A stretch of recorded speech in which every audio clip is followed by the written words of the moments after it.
I love packages at my front door so much that when my favorite coffee company in the world started a subscription service, I signed up immediately because I love this delicious coffee. I'm talking about Zelly Beans Coffee. That's Zelly, Zelie, Beans Coffee.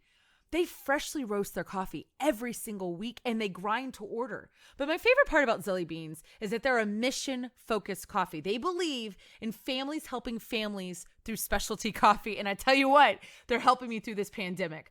But what I love is that they have new varieties all the time. There's a new Honduras El Drazano honey processed coffee that I can't wait to try. And I know that they're looking for wholesale partners. I want you to go to zellybeanscoffee.com and put in the code TALKWITHLIV.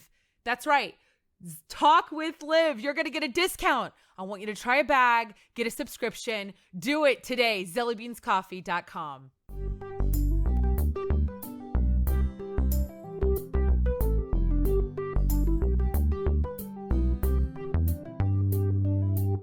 Because I grew up in a small town in North Louisiana called Natchitoches, I didn't realize, for real, this is so true. I did not realize that you could live by an airport. Like, I always thought those were 2 hours away or at least 4 hours away. It depended like on where we were going, where we were flying out from. Often we would go into Texas and fly out of Dallas, out of the Dallas-Fort Worth area. That was a good 4 hours.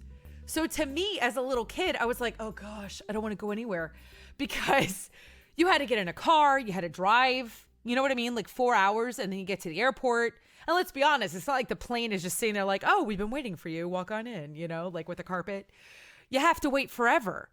I mean, like, do you not remember this as a kid? You waited for everything. I mean, I waited constantly. My whole life was one big waiting room, especially being from a small town. Oh my gosh. Sorry. It's like I'm having a moment right now because it was so much waiting, so much waiting. So I wasn't really jazzed about flying anywhere because that was a long road trip to nowhere to then sit. I don't know about you, but the last time, which I know we've all forgotten because we're in a pandemic, just to remind everybody, the waiting area for like an airplane, like the airport situation, those chairs, I'm going to just go ahead and say it, not the best. Those are not comfy. They do not care. That is not what you're paying for, you know? So who wants to sit there? And as a kid, and we didn't have iPhones and all the things, we had those like, oh my gosh, you remember those little boards, you know, with the bald guy, and it was filled with like magnetic little files, like little pieces of magnet, right? And it was like a guy's face. It was a cartoon face of a bald headed guy. And you took this little pencil situation and you would move the little, you know, magnetic shavings onto this guy's face to make it have a beard or make him have like hair. Yeah, try doing that for, 6 hours waiting DFW. You know what I mean? And then you would get on a plane and then you'd fly to go sit at another airport. You know, as a kid, you were like, what is this? This is the worst. Everywhere was forever. Anyway, so I just remember waiting a lot and that not being the best part, me not being excited about traveling. I was like, I don't want to do this.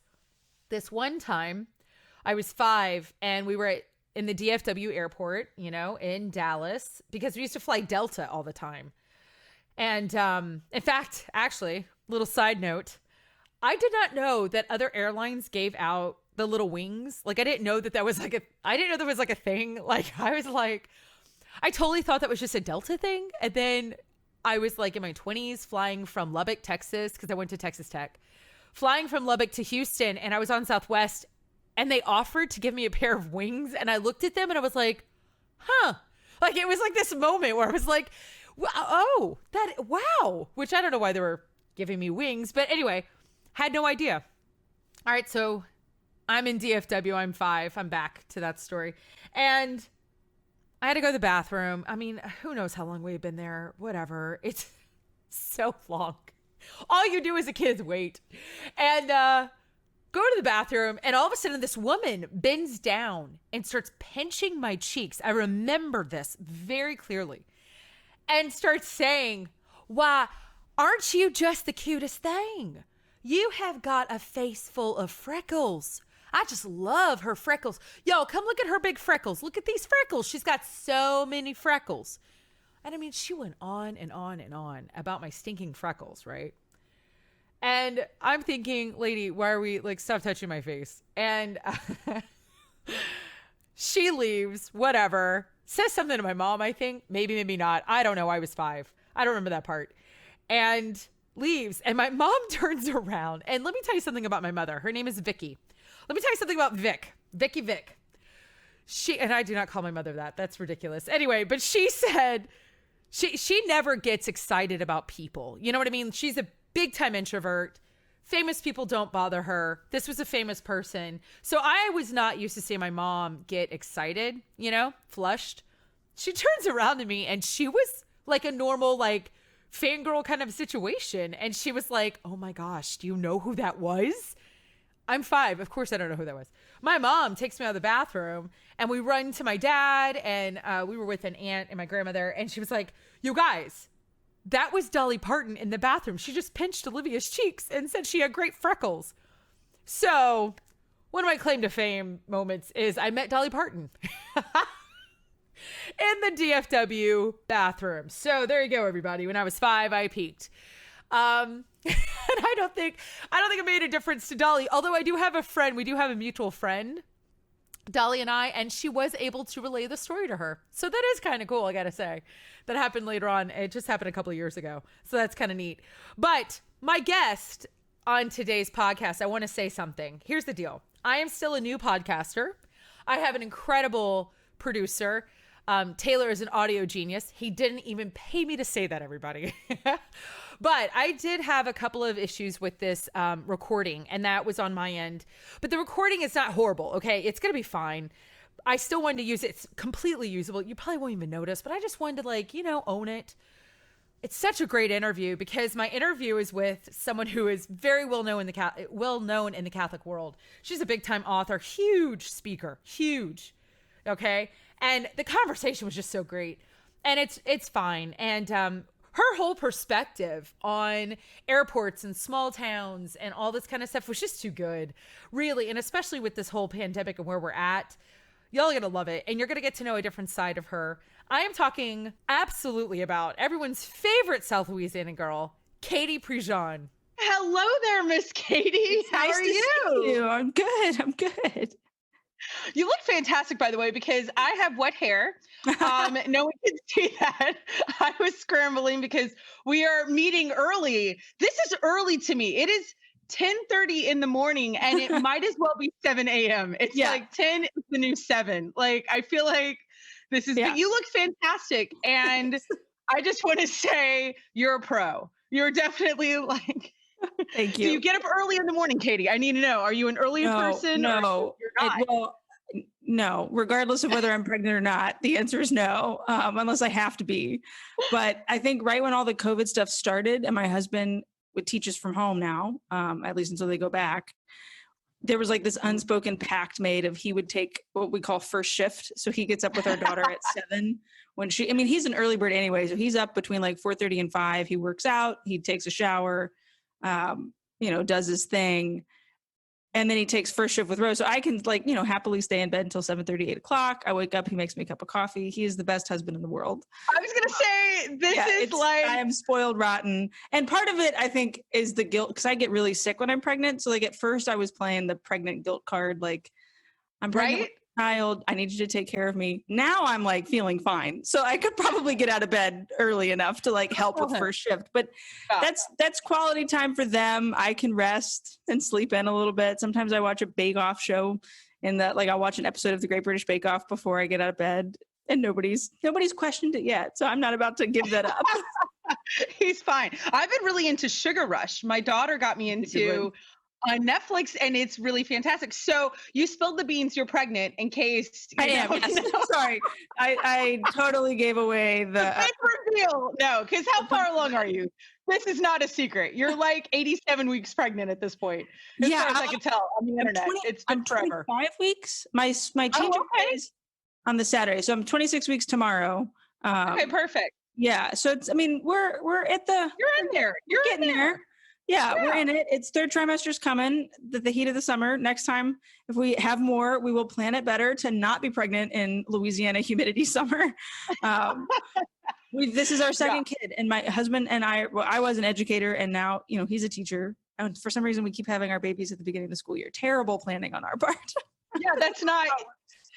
You know what? I tell people, if you live in the South, you get pregnant in the summer. That's how you. Right. That's how we should have planned it. Yeah. Well, now just write that down. We are beating the COVID baby rush, though. We were pregnant before quarantine.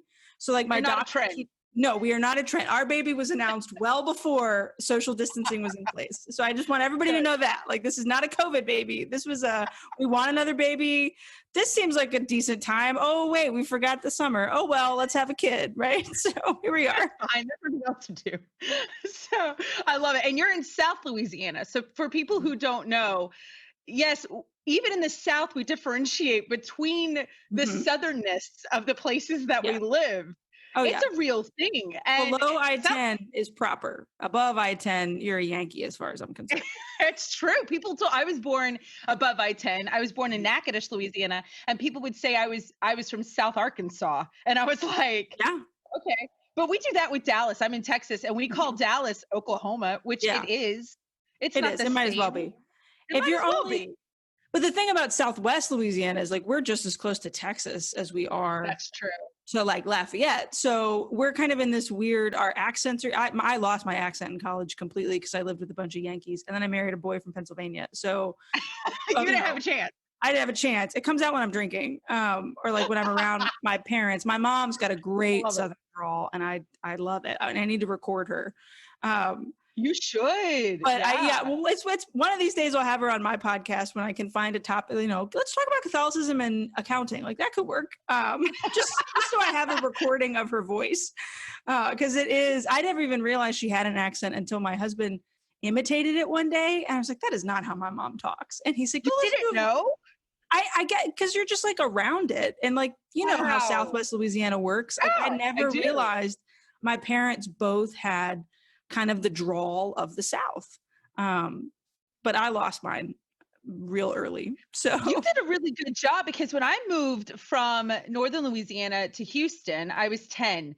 And I don't know about you, Katie, but when I listen back to videos when I was a kid, I'm like, what in the world? I don't even know how. It's like so bad. But now you're okay, but you had a South Louisiana accent, which my mom is from where you are. She's very close to her town. Her hometown is very close to where you live now. You're in Lake Charles, which, by the way, everybody, incredible food. And I would like to say it is like the Vegas for Houston. I can't tell you how many Houstonians go to Lake Charles to play at the Golden Nugget and LaBerge. Oh yeah, my wedding reception was at LaBerge. Oh, that's nice. We went big. I mean, we're only going to do it once, right? Good for you. I love it. But it's a distinct little part of the world where we have gambling and we have oil production and we've got really, really good food and a Catholic church in every corner. It's a strange little place that somehow doesn't get affected by economic hardships because we have the plants, but like also these really great local restaurants. It's a good place to raise a family. My folks are 5 minutes up the road. This is where we are for a very long time, as far as I'm concerned. I love that. Okay, so were you born and raised in Lake Charles? Yeah, born and raised at the Memorial Hospital, same place my daughter will be, both of them will have been born. That's so great. Yeah, so it's my dad's from here. My dad grew up off of Lake Street on a little street called Blackman Street, down 2 blocks away from the parish that I've gone to my whole life. What parish is that? So Our Lady Queen of Heaven, Catholic Church, where I was youth minister there for 5 years. We're still really involved in the parish. My dad had gone to school there. My sister and I both went to school there. My mom's on the finance council. It's home. But that's how Louisiana works, right? Like, I think every place has that connection, but there's something about a small Southern town where everybody's mom, cousin, business, and where they prefer to get their milk. Like, it's just like this weird, your people. And so I went to college in Dallas. So I went to college in Oklahoma, practically. I was going to get there. I was segueing. So I know North Texas. What was that? Sorry. I was trying to make a safe path to get us to Dallas because Houston Houston and Dallas has quite a rivalry. Oh, for sure. For sure. Well, and I hate both football teams equally. Well, that's fair. No, I am a New Orleans Saints fan through it's religion practically. It is. But back to the accents, when I went to college, I was on speech and debate when I was in high school, and our coach would always kind of train us to not say y'all when like giving an oratory, or to cut out contractions, only because it, if you ever got to a national competition, you didn't want somebody to necessarily know where you were from. So I kind of always had that in my head. And then I lived with people from Wisconsin, New Hampshire, Chicago, and California. So I had no shot whatsoever of maintaining that. Lived a year in Chicago, married a guy from Pennsylvania. It comes out, like I said, it comes out when I'm with my family or like we're all really, really comfortable. But for the most part, it doesn't appear very often. You've done a wonderful job. It'll be interesting to see if your daughters pick up on the accent. Oh, Rose has one, even though she doesn't. Oh yeah. There's this video. I'll have to send you the link to share in the show notes of her. She's playing with a Bible and she goes, "Mama, there's Jesus." And I went, "Yeah, there is Jesus." It's like a picture. And she went, "Jesus is up on the wall." And like, there's like this whole, my husband just turns and looks at me and was like, "I didn't teach her how to say it that way. Like, I don't say it that way." She picked that up somewhere. Well, she was at a little daycare center with 14 other Southern kids. And she's around my mom, who apparently has one too. So up on the wall. Like, up on the wall, there's Jesus. She has it. And I'm pretty proud. Like, let's be real. Oh, you little should kids be. With the Southern twang, I'm all about that. It's precious. Yeah. And if she eats all the great foods, which I got to ask you, what is your favorite Southern dish? Which I think anybody that's following you, we know that you're baking right now, which I don't understand. Like, as far as I'm concerned, you should submit to Top Chef because you do things in 30 minutes. Like, you'll be like, "Hi, everybody. I just wrote an entire new book. Oh, and I just took out 17 pies." And I'm like, what? I don't I can't get flour out in the time that you have made whatever you're baking, Katie. I am like so envious. You take all the pictures and then you just post them one back to back so that everybody sees it all in quick progression. I hope so, because as far as I'm concerned, you are the quickest baker on the planet. I am. You have one of those magical TV ovens that tap to bake and it just appears. Yeah. No, normally it's just the way I time it. I think my favorite Southern dish, I'm simple. I just like good fried fish and a pistolette, which is just fried bread. If you can give me some crawfish on top of that, like smothered fried fish, like I'm all about that. I think, and when I think of Southern dishes, there's a difference between what I can get from a restaurant versus what my mom can cook. So like if it's my mom's meal, that's true. I want her jambalaya or I want her gumbo. If I'm going to a favorite restaurant, they might have smothered fish. They might have some sort of chicken dish that I really, really like. It truthfully depends on the day and the time and where we go. And that's just how the South is. Again, like that's how small towns are. That small town. So what's your favorite restaurant in Lake Charles? I'm coming through I-10. I'm on my way to Orlando because that's where I think most people in Houston, if they're going to drive on I-10, they're stopping. They're stopping in my parents' hometown, Jennings, or yours, Lake Charles, to eat. Where do they go? It's a little hole in the wall. It's called Tio Juanita's. And it's a little fish. It's like a fish camp is what they call it. I love it. Yes. Prejean Mexican place. So I'm a sucker for cheese dip. And they if I had to pick one kind of food to eat for the rest of my life, it's Mexican food. So there's their Cajun twist on it any day of the week. And I have not had it. They weren't doing delivery at the beginning of COVID. I think they are now. So we have not had it in months, and I'm itching for now. I'm thinking about it. It's like maybe that's what we order for lunch tomorrow. We normally order out on Saturdays, but I think I would tell people to go there. Maybe Luna's, because Luna's just has great, tons of crawfish dishes on the menu. The casino, you can never go wrong with the casinos. But if you're going to party at the casinos, please leave the casino and also go somewhere in town and get your. Have you ever been to Boombox? Have you gone to the ice cream place in town? Yeah, you got to get the box. They've got homemade ice cream and popsicles, all named for 80s bands, 80s music, 80s songs. That's brilliant. It's so much fun. So I would go to Tia's and then I would hop on over to Boombox. That'd be my recommendation.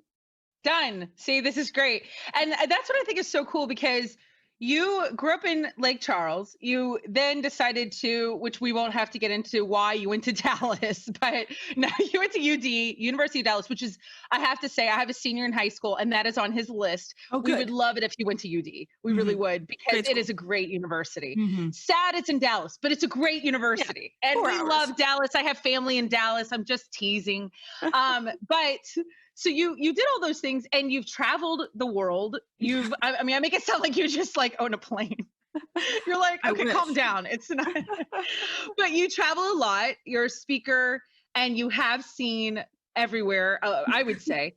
But you settled on small town, and you Yep. settled on Louisiana. And I gotta say, I feel like, why? What have you seen out there Yeah. that made you say this is home? It's a great question. There's something about small town living, especially, that there's a comfort in knowing that you know the people that you're around. You know, I lived in Chicago for a year, and it was a suburb of Chicago, but even in the suburb of a big city, it just kind of felt like I didn't know who I would call if my toilet overflowed. Well, the plumber that we call is one of my dad's best friends, and they went to second grade together. So I can call Mr. Jerry any time of the day if he needs to come fix something. Like, I love that familiarity of people. When I travel, a lot of speakers will sometimes be like, oh, I only fly out of big airports like a Houston or a New Orleans because there are more flight options. And I'm like, oh no, I'll take that 50-minute puddle jump to Dallas any day of the week, because I can walk into the LCH airport, and the 2 ladies behind the counter came to my wedding because they are friends of mine. The TSA agents asked me about Rose, and I can bring them a box of donuts, and we can all just have like a conversation. So it's like that familiarity of people. I mean, I tweet at LCH all the time, like pictures of Rose looking at the sky because she's like waiting for her airplane friends, and they message me back, or I'll get a phone call from their marketing manager to be like, hey, do you want to come over and grab a t-shirt? Like, they're just that comfort of small town living I love. Sometimes there's like conveniences. Like, I really wish we had a Chipotle in Lake Charles. Like, that is, I always make sure I get Chipotle when I travel. Or like occasionally it can be frustrating in an airport that's so small. Like if something gets canceled or something gets delayed and like you're kind of stuck because that was your only option for the day. But the benefits far outweigh the negatives when it comes to small town living. And I really like that. It's also very affordable. We have a 3,000 square foot house, and my mortgage is half what my sister pays for her apartment in DC. Right. So like, it's an affordable place to raise a family, to put down roots, plus history. You know, my grandparents are buried here. My mom and dad live around the corner. I think I've got almost every priest of our diocese in my phone because they were at my wedding. Like they're just, that comfort, I think. The family. So let me ask you this: the women that at the airport, is that because of your travel that you met them, or were they people that you grew up with? So it's because of what you've done. Yeah. Do you think the travel has made you appreciate this whole piece of your life? For sure. When I started traveling more frequently around like 2013, 2014, I moved back to Lake Charles after my year in Chicago. I was teaching. And in the world of Catholic speaking, you build a reputation just in connections and knowing people. So diocesan directors, fellow youth ministers, I'd kind of done the I-10 circuit up and down all the Louisiana, Texas dioceses kind of thing. And then as I started traveling more frequently and flying through Dallas, and then I met Tommy, my husband, online. We met on Facebook, and we were dating long distance. So we were going back and forth to see each other. This friendship grew between Marguerite and Sarah and I. And they would ask like, hey, are you headed to speak, or are you headed to go see Tom? Or like Tommy would fly in, and like one of them would text me, hey, the flight's landing 15, 20 minutes early if you want to get here soon. And like, surprise, so it was like, they're just this comfort and the familiarity, and this friendship grew, and it was just a lot of fun. And there's always at LCH, when I come home, there's and it's been a while, so I definitely miss this. So I'm being nostalgic at this point because I haven't gotten off a plane since March 11th. It's the longest stretch I've gone not traveling for work since I was on maternity leave for Rose. So it's been a while. It's been a bit. But the cop that always stands on the other side of the TSA, we kind of have this like, we'll look at each other and just, he'll know if it was a good travel day or a bad travel day just by the look on my face. Or like, he'll know if it was a good trip, like a good event, or like a frustrating event. And we just kind of both like nod and look at each other and be like, see you next time. Like, it's just this unspoken little friendship that we have. But yeah, it was through travel that I got to know them. I love that. So let me ask you, if I was talking to 20-year-old Katie. And I said, you're going to end up in Lake Charles, Katie. Like, that's where you're going to end up. You're going to be there again. Where would you have been at that point in your life? Would you have been like, yes? Or would you be like, shut your face, Liv. I am going out into the world.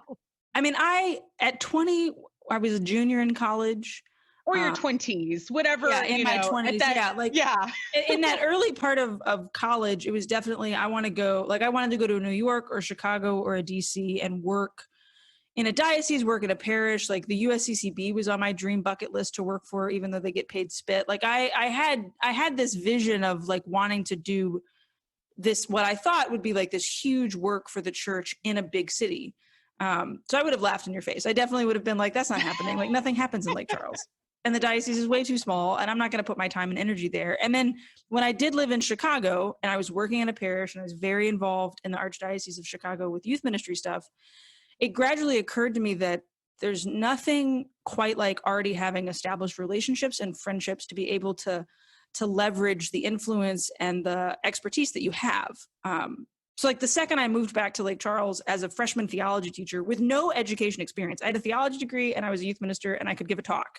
I was invited to be part of like this education commission for our diocese to evaluate the theology textbooks. Well, that never would have happened in Chicago, but because I knew people, because they knew my education, and because they knew that I was a reader, so I could read these textbooks and offer some insight, I was given a chance to sit at a table. So sure, much smaller town, much smaller table, but then that led to being more aware of, okay, well, this is what these textbooks look like. Well, this is maybe how they could improve. Oh, now I work for a Catholic publisher and I can pull on that experience. So I would have laughed, and then hopefully somebody would have told me, you're actually going to have more influence if you go home. And that's not why you're going to love being there, but it does help, if that makes sense. That makes a lot of sense. That's interesting. You're going to have more influence if you go home. Yeah. And I feel like that's like kind of a really solid thing for a lot of us, which we are currently in quarantine, right? Like we're currently living through this pandemic. So we are all home right now. And I think what's fascinating, the lessons that everybody's getting from being home are not lost on me. I'm also kind of like, God, I feel like we got them. Like I feel Can we get back? I'd really like to go back to that Tia Juanita's place. I missed the cheese dip. Like, come on. Yeah. I feel like we got it. We all wrote it down. What do we need to do now? But what do you see any connection between that time of your life, figuring out that, wow, I am going to have more of an influence at home, and right now, like a parallel between what you're going through being home? I think so. I mean, we always hear that phrase, like a prophet is not welcome in their hometown. I'm not calling myself a prophet. I'm just saying like that analogy. No, that's a quote. That's a quote. Right. Like there's this belief that, well, I have to leave to do something great. And it's oftentimes like the places and the neighborhoods and the people that we've known our whole lives that we can influence and affect and really work through change. I mean, that's a big word that's going out in the zeitgeist right now the most. So like the great work that all of us, I think, feel compelled to do, and what we're called to do, is not a great work that we can go do on our own, but it's a great work that the Lord does through us. And home is often the place, or places where we're very comfortable or familiar, I think, are often the place where we're most inclined to listen because we're most comfortable. So like I've had profound prayer experiences, or like I've had moments of revelation and like, oh wow, like clarity on airplanes or in Rome at, sitting in a meeting at the Vatican with other young adults. But like none of it compares to when I can walk into my hometown adoration chapel and sit down in the same spot I always sit in. And there's Miss Constance to my left and there's Monsignor Danny to my right. And we're where we know we're comfortable and familiar. And like, I know that that's probably where God's going to speak to me the most. And so especially young people, if any teenagers are listening to it, right? Like there's always this, like, I'm going to bust out of here, but you're going to bust out of there. And the world's a great place and you can find awesome things and wonderful people, but there's something about the roots that we put down as children and our young adulthood. And then as you want to grow your own family, that can't really be replicated in a place where you don't have those roots. And that's something I think, I mean, maybe this is me getting on a soapbox, but like, we don't appreciate that as millennials a whole lot. But like, there's nothing quite like being able to have my parents over for dinner 3 nights a week. Or like last night, yesterday afternoon, I had a doctor's appointment. So after the doctor's appointment for the baby, we went and picked up ice cream, and we just decided to go drop off some ice cream to my little sister who is home from the pandemic. She's getting her doctorate in DC, but she's been home for the past few months. we walk up the front steps. My mom was home. She came home early from work. And so we did like 3:00 in the afternoon, had a little ice cream party at my parents' house, and Rose was able to run around with their dogs and play with the toys that, my mom has curated for her only grandchild, and talk about all sorts of stuff. Well, then my dad got home and was like, hey, I'll stay for dinner. And the next thing we knew, it was 8:00 before we walked out the door.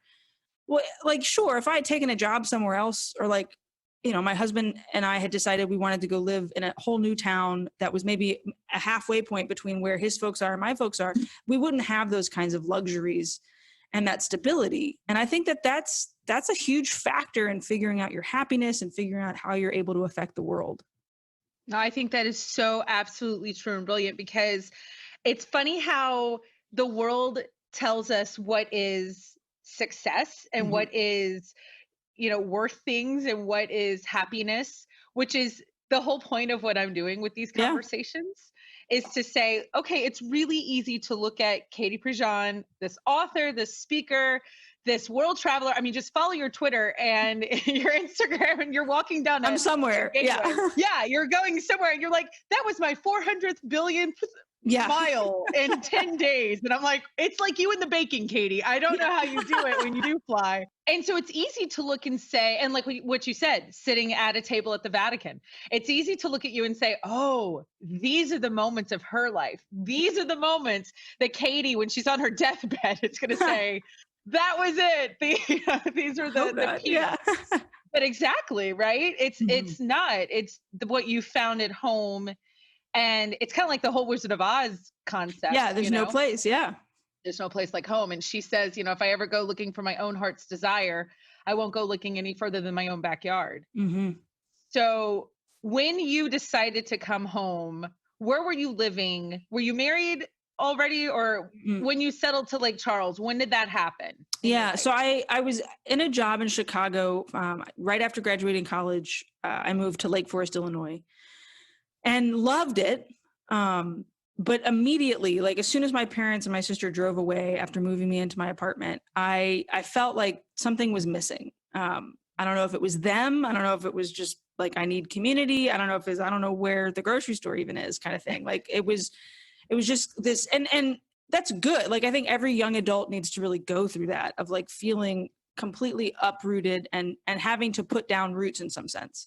But in January of that year, so it was January 2012, two things happened. The first was my sister, who was starting her freshman year at UD, so she was at UD, was kind of homesick and was just kind of telling me like how much she missed Lake Charles. Maybe she was going to go back to McNeese, which is the local college here in town, go Pokes. And, she'd been accepted to the honors college, so it would have been a very easy switch back. And I found myself telling her, like, it's always good to stretch yourself. It's always good to push yourself. But even as I was telling her that and like trying to convince her to stay at the University of Dallas, and, like, you're 6 months in, so you've got to give it a little bit more time. I was hearing myself say, okay, you're 6 months in and you already are feeling like maybe this is not the right fit. And it's either stick around and tough it out so that nobody can say you failed, or admit that, what, people sometimes have to make a change early enough before they become so stuck in a rut that they're never able to make that change again. So I randomly made a phone call to a friend of mine at the local Catholic high school who was a teacher when I was a student there, but he never taught me, and just said, hey, just if you ever hear if St. Louis is hiring, let me know. My credentials, my background, that I'm working in youth ministry. The next day I had an email from the principal who asked me if I was going to be in town anytime soon and could I come and interview for a job, because they were going to be losing a theology teacher. I was like, wait, who's leaving? She's like, well, I can't tell you that, because again, small town, which teachers are there and who's right. So I was actually coming home a couple of weeks later to speak at a pro-life event. So the word got out that I was coming back home and I was actually going to be interviewing for this job, because small town, everybody, finds out quick. Like this teacher that I spoke to could have like maybe halfway mentioned it in the coffee room, and all of a sudden the whole town knows Katie's coming home and interviewing for a job, and letters are being written to the principal, hire her. And I got a phone call from my childhood pastor, Monsignor Gaddy at Queen of Heaven, my childhood church that I've been in my whole life and, we're very invested in. And he said, I need a youth minister. Do you want to interview for that job too? And so the next thing I knew, I was coming home for a gig. I had 2 back-to-back job interviews. And before I left Lake Charles, I had offers on the table to start in the summer of 2012. And I went back to Chicago. I remember getting on the plane in Dallas. This was long before I had status of any kind. So I'm like sitting in the very, very back of the plane, close to the bathroom on the aisle so that I can get up and pee anytime I want. And I don't know. I think everybody, you'll hear this in discernment stories, or you hear this when people talk about their spouse, like that sense of peace, like that's really, really hard to capture in words, but it's just like, yeah, I think that's going to be the right call. Sure, I have to pack up all my stuff. Sure, my dad has to figure out a way to move everything out of my apartment in a tiny U-Haul trailer. Yeah, definitely. Like people might make comments like, oh, couldn't stick it in the big city. But like, I think it's right for me to go back and invest in these places that once invested in me, a high school that I went to, a parish that I've loved my whole life. So I was 21 when I graduated college and left, 22 when I came back to Lake Charles. My friends threw me a 23 birthday party, turning 23 birthday party, welcome home kind of thing. And I have no intention of leaving. And there you go. So did you take both jobs? Were you a teacher and a youth minister? Yeah. Wow. I did. So for 5 years, I hoofed it between the two of them. That's a lot, Katie. I was a workaholic. We can talk about that. Oh yeah. I had very little social life and was driving myself into the ground. And then I met my husband, who pointed out to me that like balance is important. And so through, various things that have happened in life and decisions that were made, I'm now no longer in any of those jobs and just as busy as before, but doing fruitful work as well, still in this hometown. Right. Yeah. So 5 years you did the two jobs. When did Tommy come in the picture, your husband? May of 2014. He moved to Lake Charles in the summer of 2015. So we dated long distance a year before we made somebody's got to move if this is going to be real. Engaged October of 2015, married in June of 2016. We taught at that high school together for 2 years. And then now he's at the charter school and I work for Ave. And so, okay, your book though, you have multiple books. Oh yeah, there's... That's right. Now I'm messing up the timeline. I'm sorry. No, you're fine. No, you're good. It's just in case the one person who's listening that doesn't know your timeline. I just want to make sure they have their whiteboard and they're like, we can putting Post-it. Yeah, exactly. Just for that guy. It's just for that guy. That's all I'm doing. So what year was your first book, Katie? It came out in Room 24, right? Is that the first? Yeah, it came out in January of 2016. Yeah, we were engaged. Okay. It was acquired. So what had happened? Yeah. So I started teaching in the summer, like the school year of 2012, 2013. I started writing the book in December of 2014. It got acquired then. And books take a year and a half. So I wrote it. It got acquired. I wrote it from January to May, turned it in, and went through all the edits and the processing, and it came out in January of 2016. And then my second book came out in, when was that? February of 2018. Okay. And then the Lent and the Advent books have come out, subsequently. So 2019, and we've got one coming 2020. And the next book, if I turn it in on time, will be 2021. So I'm a little behind. I like to release a book every other year or when there's a kid. So I'm a little behind on this one. Claire won't get a book right when she's born, but I'm going to give myself some slack because of COVID. I think that's totally fair. Yeah, for sure. So when the book happened, take me back to the book. Yeah, not really like settle on the whole concept, but when did that stirring happen within you that you needed to write a book because God was asking you to? It's a great question. When did that happen? Because I know that that's not something you just wake up and you're like, oh, I've got nothing to do today. Let's write a book. Yeah. So I think there's a window into, so Room 24, which was the first book. Yeah. You got it. Yes. Good job. I had to make sure. It's on the back of the I haven't read them in a very long time. I wrote them and my mom likes them. I know that. That counts. I did notice yesterday, was at her house and I was like, where am I? Like, I was looking at books on her shelf. Like, where are my books? She's like, oh, I lent them to people. It's like, you have to keep your daughter's books on the shelf. Mom. Like, that's like a mandatory mom thing. Yeah, it's like a turkey handprint, Mom. Yeah, I need to give her some. Yeah, this cannot be taken down. The same. So in the classroom, I taught freshmen. Freshmen are lovingly dumb. I say that in the sense of like they walk into a theology classroom. Up to that point, they've only ever had religion class. And there's a difference between the study of God and just like, Jesus loves you, here's the 10 commandments.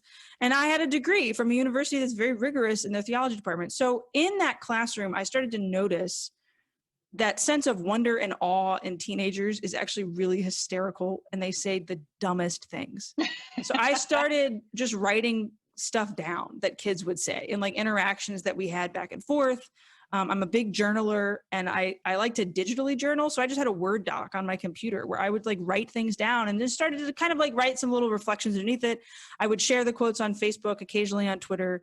And I would hashtag them, hashtag room24 quotes. And it just kind of became this thing. Like people started following them. And I mean, this was 2014. Were you a speaker? Were you already? Yeah, I was traveling and speaking some. Okay. Yeah, I was a little bit of the side hustle. Probably like 2 things a month, locally or, on a plane. But there was in the summer, nothing that big. My first Steubenville was the summer of 2014. So yeah, like okay, so it's close. Yeah. Okay. All kind of like right around the same time. Room 24 did not get me to Steubenville by any means. Like they were kind of, there was teacher Katie and there was speaker Katie. And the two met and people knew about that, but the quotes was very much like a local, people in Lake Charles just loved guessing which kid maybe said it in the classroom. Cause I never identified children. It was always like student A, student B. So somebody in the summer of, I'm trying to remember exactly how it happened, but in the summer of 2014, I was contacted by Ave Maria Press, and they asked me if I would be willing to write a blurb for the back of a book. And that's like, do you want to read this thing ahead of time and give us a quote? And I said, sure. The person that wrote the book's a friend of mine. This probably is a good book. Read it, sent the blurb in. The editor contacted me back and was like, hey, this was a great blurb. And she just kind of put in the bottom of the email, if you ever have a book idea, let me know. And Catholic publishing is this weird little internal world, kind of like Catholic speaking, where it takes an in to really to be able to kind of rise to the ranks. That's a weird way of putting it. But it's an industry in some sense. And so I had that email sitting in my inbox. You can star something in Gmail and just like never flag it. I had it starred and it just like sat in the bottom of my inbox the rest of the summer. And randomly in September, it was kind of, I woke up one morning, I was like, I'm going to email Eileen back. Like, I'm going to email her back and tell her I do have an idea. And it started, and I'm almost embarrassed to say it, as a coffee table book idea. Like, I'm going to compile these silly quotes of teenagers. We're going to put like a little cartoon graphic with them. And it'll be fun and it'll be funny and teachers will like be able to laugh with each other. And it's going to have this very niche market. So I sent her, I have this idea. I'd like to talk to you about it.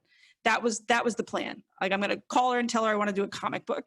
Yeah, but that makes sense though, Katie. Yeah. I validate that. That would not have been a terrible idea. Yeah, I still kind of think it can happen. See, that's right. It might one day still happen. I still have all the quotes. A graphic novel. So she called me. I was sitting on the back porch at my house and we didn't talk about the book at all. We talked about long distance relationships because she and her husband had been long distance for years. And like, it was this immediate friendship and this immediate, we can talk and we like each other. And there's like this really cool exchange of ideas. And I think that that's really important, especially in writing. You have to trust your editor and they have to know your heart. And so from there, we just kind of started developing. In a book acquisition, you have to do the intro, you have to do the annotated table of contents. You have to have like a prospectus of like, here's the direction that I want it to take. And here's the people that we can market it to because a book has to sell because it takes money to publish. I mean, there's all this internal world that I didn't even know about. It's a long questionnaire, a big questionnaire. It is. Oh yeah. And like, there's this whole idea behind, especially in the Catholic world, like a book has to be worth reading. Like it's absolutely worth writing. You can get a lot out of it, but like who on the other end is going to pull it off a shelf and say, I want to read a book about a second year teacher who screwed up a lot of things with 14-year-olds. Like that has to have an audience. Has to be worth reading. Yeah. I like that. Yeah. And so it went to acquisitions in December and then the rest is kind of history. Once you're in, you're in. If the book sells, they like it and they want to, they want another one from you. And then it becomes kind of a game as an author of, okay, what do I actually want to write that is worth reading on the other end? So like the book I'm writing right now that I've been grappling with a lot. It's about Mary. It's about a relationship with Mary for a young person. And I'm kind of at this stuck point where it's like, okay, but do teens need to hear about that? Like, do teens care about having a relationship with Mary? And so that's where, you know, like you start to internally battle that idea of, is this worth reading? Because I'm enjoying writing it, but I don't want to put it out there if no young person would ever pick it up. So are you exclusively, do you think of yourself as a teen author? Like, is that kind of your niche? As a Catholic teen author? I feel I like don't know. it's just like in acting. It's like, are you just I hope I'm not. best friend? I think with my experience from the classroom and with speaking, I feel, and I'm not trying to be arrogant when I say this, but I feel like I'm able to talk to young people in a relatable enough way to where I could then write to them. I hope that's not the only kind of book I ever write by any means. Let me put that out. Well, they're going to get older. That's smart. You're investing in your reader, Katie. One day they will turn around and you'll be, you know, it's like us with 90210 and we're like, hey. Yeah, Perry. that's very true. That's very true. So I hope not, but I think there isn't a book for Mary for teens. There's a lot of books about Mary. A lot of them are written to moms. And that makes sense because like Mary moms, but like, what about the 15, 16-year-old kid who's really struggling to understand why they want to stay Catholic?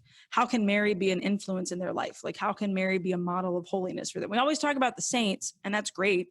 I am very pro saint, but I'm also very pro mother of God. Like, I think she's the first one we should know about. So that's kind of where I'm at right now.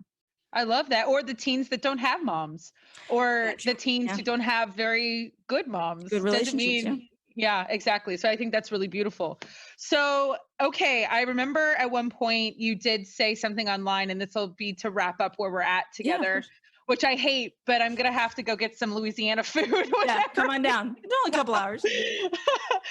Cases aren't spiking. That's true. We're all in a safe space. But when you did decide to go full time with your speaking and you left teaching, you're not teaching, you're not a youth minister. Those are not the places you've already shared that you are at this point in your life. And so this is pre-COVID, and we're pretending COVID just doesn't exist. Yeah, it doesn't That's why I love Zoom. It doesn't exist. It's normal not real. world. Yeah. Normal world. We don't have masks on. It's fine. What had to quiet down in your life, Katie, for you to hear God that was the next move? What had to quiet down? I think it was two things. It was one, I had to silence the voices of fear that you can't do this in my mind, because I think I think everybody, but especially women, we deal with that a lot of, well, nobody, like, sure, I'll tell everybody I'm going full-time speaking and then nobody's ever going to hire me again. Or I want to be a writer, but then nobody's ever going to want to read anything else I've ever written again. I had to silence those voices and be like, that's never been true before. So why would it be true now? So we left the classroom, whole other story, whole other podcast. We were kind of at this crossroads point where my husband had a job teaching at a charter school, and I had a job offer there as well to teach history, which is my minor. And I love history. I love teaching history. I think it's probably even more important now than ever before to have good history teachers in high schools and colleges. And so it very much was an option on the table. And there were two things that job would have brought: security, health insurance, stability in a schedule. Yeah. But there were also a few things that it would take away, which was this freedom and this ability to really hone this skill that I knew I had, that I could grow and expand if I really invested time and energy, and put a footprint in the church in a way that I thought that, I was uniquely called to do. We were sitting in a Best Buy parking lot in Bay St. Louis, Mississippi. We were at an event for a parish that from Nashville, they always come down to Bay St. Louis. I was hosting the event for the week, doing all the speaking stuff, and Tommy came with me, and he had to go into the Best Buy parking lot to buy a charger for his laptop because he left it at home. And I was like, it's cheaper to spend $50 on a charger than drive 5 hours home. So he was inside the Best Buy looking for this pin charger for his Chromebook. And I'm sitting in the parking lot, and my good friend Roy Pettifee, out of nowhere, texted me. He's a good interview. You should bring him on. And he said, I don't know where you are, because he knew I was discerning it. And he knew I was thinking about taking this leap and turning down the for sure thing job. And he said, just don't pay attention to what you're scared of, but pay attention to what you're excited about. And it was such a great, he's a counselor, so he knew exactly what to say. And it was like, if you make this to-do list, one is going to be longer than the other. If the fears list is longer than the excitement list, okay, you need to pay attention to that. But if you're really, really excited about some things that you're just not paying attention to because you're so consumed with the practical fears, Like, am I going to be able to pay the bills, or is anybody going to hire me, or what if something goes wrong and then, like the tragedy of some sort. You have to be quiet long enough to pay attention to the excitements. And so that's what I had to quiet down, the fears. The other was have you ever read The War of Art by Stephen Pressfield? No, I haven't even heard of it. It's the book that I always tell people, especially people who want to write a book for the first time, but really any creative endeavor. He talks about this voice of resistance that we often feel, which is okay, I'm not scared anymore. I want to do it. And then we start jumping in and we start doing it. We start creating, we start traveling more and doing those things that we feel called to do.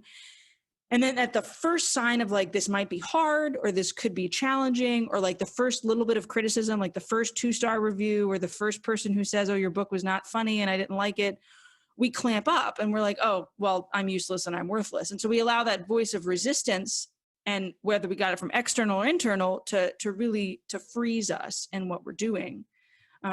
And I really had to shut that down. I'm the queen of the block on Twitter. Like if you're going to be mean and if you're not going to dialogue, I'm just not going to, like, it's my party, it's my page. I'm going to hang out with the people that I want to. And maybe that makes me insular. Maybe that creates a cul-de-sac, but it also creates a safe place to where you don't then hit up against resistance when you're trying to create good things for other people. So I really had to quiet those voices of resistance, both internally and externally. And I think it's going okay.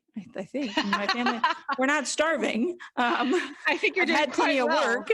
So I got to go to the Vatican and that weird dream of working for the USCCB, which is some strange pipe theology dream. And I'm on a ad hoc lay committee now. So the Incredible. Lord always ends up providing in ways bigger than you could have ever imagined, while also letting you be home at the same time. And that, I think, is the perfect way to end, because that is exactly so beautiful and especially such a great insight for where everyone is today, which is you're already home. So might as well do what's so beautiful about that, and how incredible you can flourish just from being home. Don't listen to the lies that you have to go elsewhere to do great works. Amen. And I think that is your amazing story, Katie, and what you bring to our little Catholic table that's out there. I have had so much fun, and I can't wait to get back to Louisiana so you and I can eat. Yes, come on. I don't care what it is. And I would love for you to come back if you ever, if that presents itself. I'd love to go deeper sometime. So For sure. You're lovely. Everyone pray for Katie as she does all the things like make a person. Yes, please. I think might be even harder than writing a book. But Katie, where can people, the two people that don't know, where can they find you out on the internet before you block them? Where could they go? Yes. Before you're mean. The pre-blocking, yes. So it's just at Katie Prejean on Twitter and Instagram and Facebook.